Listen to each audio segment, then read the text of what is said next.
नमस्कार, महा 83 डेली न्यूजमध्ये स्वागत आपलं। मालवणमधील छत्रपती शिवाजी महाराजांचा पुतळा कोसळला, त्याच्यानंतर आपटे या गृहस्थाला अटक करण्यात आली। त्यांनी जे गलथान काम केलं त्याच्याबद्दल त्याला शिक्षा तर मिळणारच आहे, परंतु कोकणामधील कित्येक असे पुतळे आहेत जे समुद्रकिनारी आहेत। आता आपण हा पाहू शकता की श्रीवर्धन, कोकणातील रायगड जिल्ह्यातील श्रीवर्धन या गावातील समुद्रकिनारी कोळंबी हे शिल्प आहे, जे शिल्प पाहण्यासाठी पर्यटक मोठ्या प्रमाणात येतात।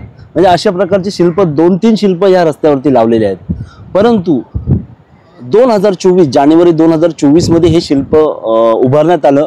माझ्या मते प्रादेशिक पर्यटन विकास योजनेअंतर्गत कोळंबी स्क्रॅप मांडणी शिल्प याचा लोकार्पण सोहळा येथील सुनील तटकरे आहेत, जे खासदार आहेत, त्यांच्या हस्ते करण्यात आलं।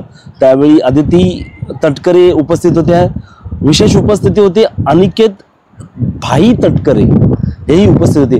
पण 2024 जानेवारी 2024 मध्ये हे शिल्प उभारण्यात आलं, परंतु त्याची अवस्था आत्ताच्या परिस्थितीने म्हणजे सप्टेंबर 2024 म्हणजे आज दिनांक 10 सप्टेंबर 2024 मध्ये या शिल्पाची अवस्था एवढे घाणेरड्या पद्धतीने झालेली आहे की त्याला गंज लागलेला आहे, त्याकडे दुर्लक्षित केलं गेलेलं आहे। पर्यटक येतात येथील समुद्रकिनारी पाहायला आणि पर्यटकांना आकर्षित करण्यासाठी हे शिल्प उभारण्यात आले।